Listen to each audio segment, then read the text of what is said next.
Então, ao falar de economia de Deus, falamos da obra que ele está fazendo. E nesta obra que ele realiza, inclui como um dado desta obra, como uma bênção de Deus para a promoção nesta obra e desta obra, a Bíblia Sagrada. Então, a Bíblia Sagrada,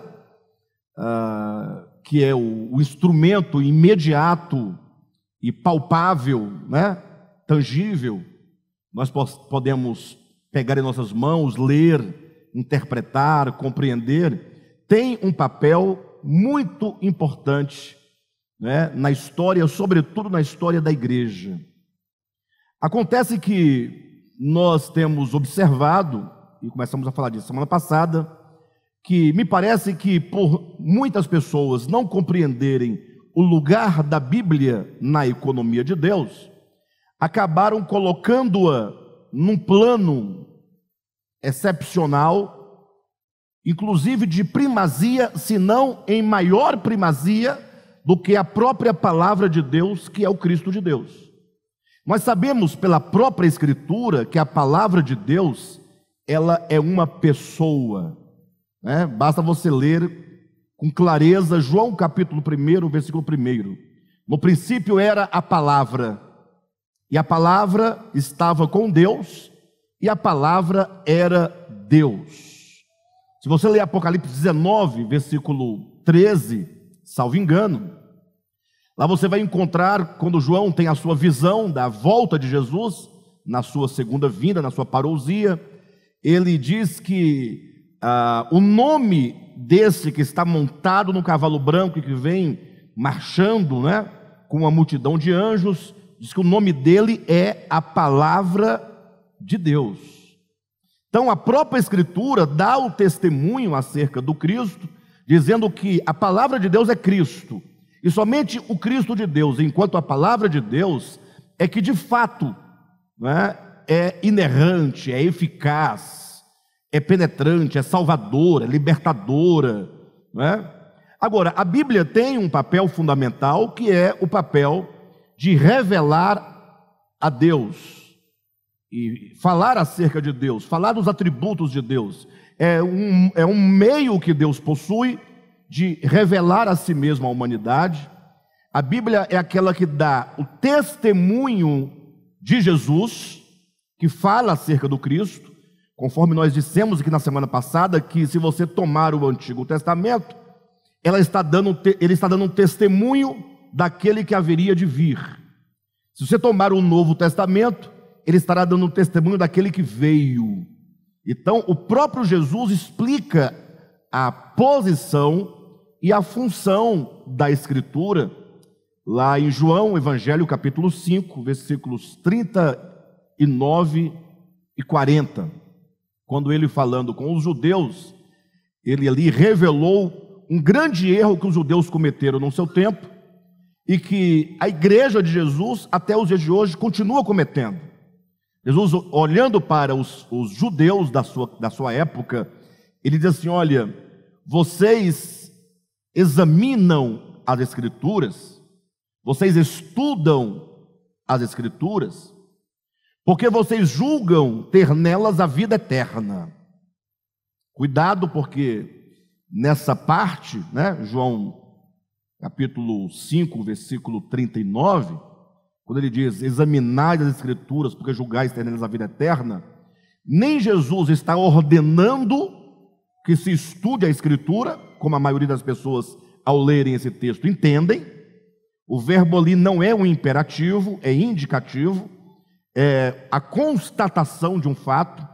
Examinai as Escrituras é como que ele dissesse, vocês examinam, é um fato. Então nem ele está ordenando, e tampouco está condenando o exame e o estudo da Escritura. Então não vamos aqui pegar os extremos, né? Jesus não está ordenando, também não está condenando. Ele está dizendo que o modo e o porquê eles estudavam é que estava errado. Ele diz, vocês examinam as Escrituras porque vocês julgam ter nelas, no livro, nas folhas, nas letras, nas normas, nos mandamentos, a vida eterna. Como se você tivesse ali um manual de conduta e de ética moral e cristã, e que no cumprimento dela você tem vida eterna. Não, não é isso. Jesus disse: vocês examinam porque vocês julgam, vocês acreditam que nesse exame vocês obterão vida eterna. Entretanto, disse Jesus, são elas mesmas que de mim testificam. Em outras palavras, ele está dizendo: a Escritura não é um manual, por meio do qual se viver para obter vida eterna, mas a Escritura é um testemunho daquele que, sendo a própria vida, pode dar vida eterna. O papel da Escritura é um papel mediador, é um papel intermediário, é um papel, tem uma função mediadora, na verdade, é apenas um meio que Deus usa para dar o testemunho acerca da palavra de Deus, para dar o testemunho acerca da vida, para dar o testemunho acerca do Cristo de Deus. Jesus completa, portanto, dizendo: e no entanto vocês não querem vir a mim para ter vida. Então, os judeus iam às Escrituras, mas não iam a Cristo. Inclusive os judeus, eles, segundo consta, nos evangelhos, Mateus, Marcos, Lucas e João, eles usavam a própria escritura hebraica para confrontar, e para de alguma maneira desestabilizar o próprio Cristo, para colocar em xeque a pessoa, a mensagem e a obra de Cristo. Então Jesus está dizendo: olha, é um erro vocês acharem que a Escritura tem um fim em si mesma. Isso é um erro.